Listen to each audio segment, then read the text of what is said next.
A pesquisa em muitos campos, especialmente na física, psicologia e medicina, está cada vez mais preocupada com o aspecto energia da vida e do ser humano. Embora possamos preferir encarar a astrologia como sendo simplesmente uma linguagem simbólica, devemos admitir que os símbolos são símbolos precisamente porque se referem a alguma realidade que de outro modo é inexprimível ou incompreensível para a consciência humana. A realidade absolutamente transcendente a qual os símbolos astrológicos se referem é energia, um termo que é difícil de definir, embora todo mundo fale a respeito dele e o experimente. Não somente os físicos, mas também os membros mais progressistas das profissões de cura estão se referindo cada vez mais à energia como a realidade fundamental que está oculta sob todas as manifestações particulares. A razão por que a astrologia é a linguagem simbólica mais completa e acurada, como também o instrumento mais útil para o diagnóstico nas artes de curar e orientar, é porque a astrologia é essencialmente uma linguagem de energia. E assim sendo, ela capacita os profissionais desses campos a estabelecer diferenciações acuradas entre todas as inúmeras energias que operam no organismo psicofísico humano. A astrologia, na qualidade da linguagem de energia mais completa conhecida pelo homem, pode ser para as artes da cura aquilo que a tabela periódica é para a química. E no campo da pesquisa parapsicológica, pode ajudar a unificar a nossa compreensão a respeito de fenômenos diversos, tais como auras, pés e estados alterados de consciência. A lista a seguir inclui vários aspectos da pesquisa atual na dimensão energia da vida, e sinto que qualquer esforço para purificar as averiguações efetuadas em campos tão diversos precisaria utilizar uma linguagem compreensiva e abrangente, tal como é a astrologia. 1. Citado da edição de abril de 1971 da ARI News. O novo foco da ciência médica está na eletrofisiologia. A Case Western Reserve University agora está usando impulsos elétricos para tratar as dores lombares e a esclerose, e também para diminuir a dor no câncer terminal. A eletricidade é gerada no corpo pelo movimento dos músculos. Há tanta eletricidade no sangue humano que podemos aproveitá-la e usá-la para fazer um motor funcionar. Os cientistas aprenderam que podem submergir 2 pequeninos eletrodos num corpo de sangue humano e a eletricidade flui dele. 2. O Dr. Lloyd Graham, de Grand Pass, Oregon, que usa o magnetismo no tratamento de doenças e ferimentos, escreve: o corpo humano é um maravilhoso e ordenado arranjo de padrões vibratórios de ondas de luz eletromagnéticas em movimento, gravitacional e irracional. 3. Wolff, em A Doença como Modo de Vida, Integração Neural na Patologia Sistêmica, declara que tanto a saúde quanto a doença são aspectos do modo de vida do homem. Assim, a doença não é um estado especial ou um desarranjo temporário, mas antes é parte do estado do ser do homem. Essa abordagem encara os sintomas como erupções temporárias ou intensificações de contínuos processos de energia no indivíduo, do mesmo modo como os trânsitos astrológicos produzem ou correspondem a intensificações de experiência, circulação de energia ou discórdias, indicadas como potenciais no horóscopo natal. Numerosos estudos têm, de fato, mostrado que a doença física se manifesta particularmente durante épocas de tensão mental e emocional. 4. Pesquisas recentes realizadas na União Soviética apontam para a existência de um outro fator de energia desconhecido, que não a energia eletromagnética. várias experiências na União Soviética, tratando de pés e clarividência, que são chamadas de radiocomunicação biológica, apontam para a hipótese de que a transmissão telepática é realizada por algum tipo de energia ou fator até agora desconhecido para nós, pertencente ao estágio mais elevado no desenvolvimento da matéria. A pesquisa soviética descobriu que essa energia, independente da distância, é alcançada sem o uso dos sentidos. Não tem relação aparente com as ondas eletromagnéticas. Contradiz a lei da causalidade. Outra notícia aponta que a passagem por Vênus do Mariner 2 revelou que esse planeta tem pouco ou nenhum campo magnético, sugerindo que, se a causa planetária das atividades das manchas solares for substanciada, o efeito provavelmente não é nem inteiramente gravitacional, nem inteiramente magnético. Ambos os relatórios apontam para um fator energético, que poderia ser responsável pela influência astrológica e que poderia apontar uma dimensão de atividade que transcendem as leis conhecidas da gravidade, do magnetismo, da eletricidade e da causalidade tempo-espaço. 5. 2 livros escritos por Sheila Ostrander e Lynn Schroeder incluem muitos relatórios de pesquisas da dimensão de energia dos fenômenos físicos, psicológicos e parapsicológicos. Embora sejam muito numerosos para podermos mencionar todos aqui, o que vem a seguir pode dar uma ideia da extensão dessa nova área de pesquisa. O Dr. Harold Burr, professor de neuroanatomia na Northwestern University, verificou em 1935 que toda matéria viva, desde uma pequenina semente até um ser humano, é cercada e controlada por campos eletrodinâmicos, que por seu turno são afetados pelo Sol e pela Lua. As descobertas de Burr parecem dar a entender que os campos eletrodinâmicos do corpo inteiro estão envolvidos na ovulação. Durante milênios, acupunturistas chineses têm sustentado que fatores no meio ambiente, inclusive o Sol e a Lua, têm profundos efeitos sobre os campos de energia. B. No Instituto de Fisiologia Clínica, em Kiev, na Rússia, foi demonstrado que as bioenergias circulando ao longo desses pontos de acupuntura sobre a pele reagem instantaneamente a atividades ocorridas no Sol, tais como as explosões solares. No momento em que há a explosão de uma chama solar, o potencial elétrico dos pontos de acupuntura sobre a pele sobe. A pele reage praticamente em paralelo com os eventos ocorridos sobre o Sol, antes que as partículas cósmicas liberadas pela explosão alcancem a Terra em um dia mais tarde. C. Burr e seus colegas, particularmente o Dr. Leonard Ravitz, surgiram com um novo modelo de coisas vivas, tais como sistemas elétricos de estado constante. Eles falam de marés elétricas na atmosfera, vindas do Sol e da Lua, e da influência delas sobre o estado estável dos organismos.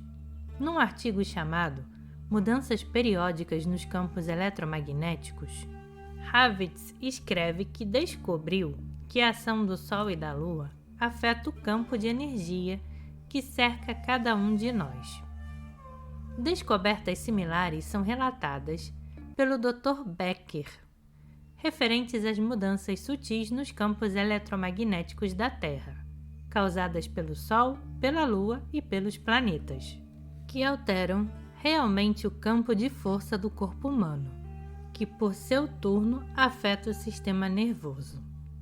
Na edição de abril de 1959 do American Journal of Clinical Hypnosis, Ravitz escreve: o organismo vivo pulsa com variações rítmicas individualmente cronometradas, cujas intensidades, elasticidades e direções são amplificadas, condensadas aceleradas, desaceleradas e invertidas de acordo com outras frequências. Por trás desse frenético fluxo e refluxo de energia, a Lua permanece silenciosamente distante, ela própria impelida, ao longo de trilhas invisíveis, pelas mesmas forças que operam sobre e dentro da matéria viva. D. Uma sessão do Psyche Discoveries trata da descoberta e da fotografia de formas de energia específicas ou padrões de energia, que de fato constituem a verdadeira vida de qualquer organismo vivo. O fato de que esse padrão de energia essencial existente em todas as coisas vivas determina a forma material que percebemos com os sentidos, aponta para um outro fato, que algum tipo de padrão organizador invisível é inerente a todas as coisas vivas, justamente como L. L. White escreve em seu livro Ascent on Form. É isso que Dane Rudhyar tem chamado durante anos de semente padrão, mostrado no mapa de nascimento.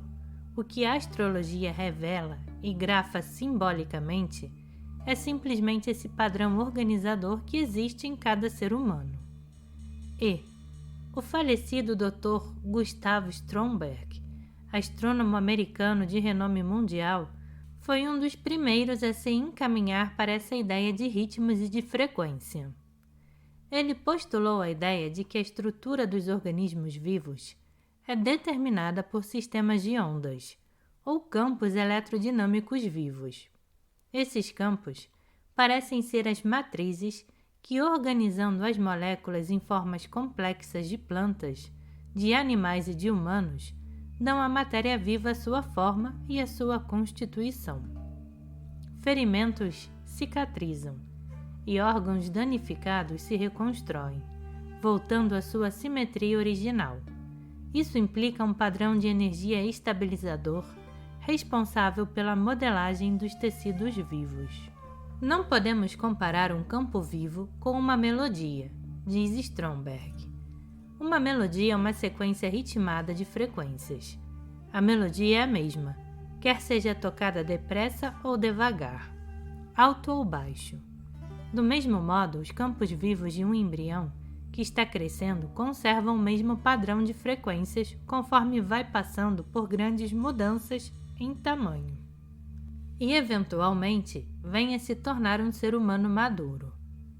Stromberg postulou que na célula do óvulo humano, os campos podem ser imaginados como existindo numa forma extremamente adormecida e condensada, quase que como uma potencialidade pré-física. Na opinião de Stromberg, o corpo físico das coisas não é a causa dos campos de energia, mas o resultado. F. O Dr. Eugen Jonas, da Tchecoslováquia, declara que um indivíduo no momento da criação aceita um impulso básico dado pelo universo, uma espécie de alcance vibracional que será mais ou menos permanente no que se refere ao seu organismo. Em outras palavras, quando o espermatozoide e o óvulo se unem para criar uma nova vida, os campos de força organizadores do óvulo fertilizado têm sua ciclagem estabelecida pelas frequências dos padrões de ondas de energia do universo, naquele determinado instante. Se os padrões são invulgarmente favoráveis, o indivíduo terá extrema vitalidade. Jonas sugere que as configurações existentes no cosmos fazem parte da impressão que forma os padrões de frequência de um ser humano no início da vida. G. Os acupunturistas acreditam que a energia vital do corpo liga o homem ao cosmos. Se há uma mudança no universo e no ambiente, é produzida uma ressonância na energia vital do corpo humano, que por seu turno afeta o corpo físico. H. O efeito total da pesquisa soviética moderna na parapsicologia nos leva a presumir que o campo de energia humano reage ao pensamento, à emoção, ao som, à luz, à cor, aos campos magnéticos, a qualquer mudança sutil no meio ambiente, vinda da grama sobre a qual caminhamos, ou dos planetas que raramente notamos. 6. O interesse atual pelos campos de energia não está, realmente, preocupado com um fenômeno novo. Não somente o sistema yoga indiano se referiu, durante milênios, a Kundalini, uma espécie de libido compreendendo as energias psíquica e física e a energia potencialmente espiritual, e aos chakras, centros de energia rodopiantes existentes dentro do homem. Mas também, muitos clarividentes disseram ver a aura de indivíduos, sendo que por meio dela podiam deduzir o estado de saúde, psicológico e físico da pessoa. A clarividente Eileen Garrett escreve: Estou convencida de que todo organismo vivo tem seu próprio jeito de ser externo, por meio do qual ele entra em contato com outras energias. Esta rede magnética, então, é um mapa através do qual a doença da mente e do corpo pode ser alcançada e estudada por aqueles que compreendem seus princípios e suas funções. Desde que o campo magnético interpenetra o corpo físico e também se exterioriza para se relacionar com outras energias existentes no universo, o homem fica estreitamente ligado a todas as forças cósmicas que agem sobre o nosso planeta através de seu campo magnético. Esta última citação parece se referir à mesma realidade que a pesquisa soviética encontrou recentemente. Poderíamos concluir, por esta última ideia, que o mapa natal astrológico simboliza a afinação específica do indivíduo com as forças cósmicas, estabelecendo assim, no nascimento, a frequência básica, o ritmo e a ressonância do seu campo de energia particular. Conforme escreve Garrett, a natividade de qualquer substância marca sua natureza e o seu destino natural, e no caso de coisas manufaturadas, marca sua fabricação e o propósito para o qual foram feitas. 7. Muitos sistemas de cura não utilizaram outros instrumentos além das energias efetivas do paciente e do curador. A diferença entre medicina e cura torna-se clara quando compreendemos que cura e integral são palavras etimologicamente relacionadas. Consequentemente, um verdadeiro sistema de cura está concentrado na restauração do paciente até levá-lo a um estado de integridade, ao passo que muito da prática médica moderna ignora a questão da integralidade e se concentra em sintomas superficiais. A citação seguinte, tirada de Arthur Ford, dá uma indicação a respeito de como certos sistemas de cura operam.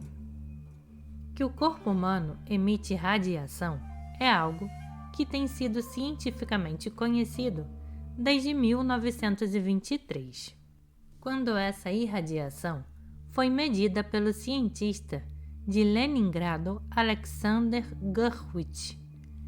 Em 1934, George W. Crilley demonstrou que o tecido do cérebro emite radiação nas extensões visíveis do infravermelho e do ultravioleta.